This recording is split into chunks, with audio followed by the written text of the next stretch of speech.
Hi hello నమస్తే welcome to PL24 news channel.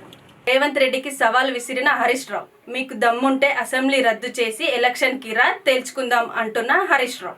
నిన్న హరీష్ రావు సభలో మాట్లాడిన మాటలు ఇప్పుడు విందాం. ఇంకా మాట్లాడుతుండు 2034 కూడా మేమే గెలుస్తాం, 28 కూడా మేమే గెలుస్తాం. 2028 నుంచి 34 దాకా వీళ్ళే ఉంటారట. నీకు అంత ధైర్యం ఉంటే దమ్ముంటే అసెంబ్లీ రద్దు చెయ్యి. అప్పటిదాకా ఎందుకు ఇప్పుడే తెలుసుకున్నప్ప నువ్వు గెలుతానంత దమ్మునే కదా, నువ్వు పనిచేసినట్టు కదా. నిజంగానే నువ్వు పనిచేస్తే 2028 దాకెందుకు ఇప్పుడే రాజీనామా చేద్దాం. పడి అందరం అసెంబ్లీ రద్దు చేయి, ప్రజలకు కూడా ఎవడేదో ప్రజలే తెలిసి చెప్తారు. ఇప్పుడు నీకు లేదు, నువ్వు మా ఎమ్మెల్యేలను చూసుకున్నావు కదా, 9 మందినో 10 మందినో. దమ్ముంటే గాలితో రాజీనామా పెట్టి ఎవరు గెలుస్తారో ఇప్పుడు ప్రజలకు పోయి చూసుకుందాంపా. ఏదో ఒకటి తెలుసుకుందాంపా. ఊకే నువ్వన్నా నేనన్నా నువ్వు గెలుతా, పోదాంపా ప్రజలకు ఇప్పుడే పోదాంపా.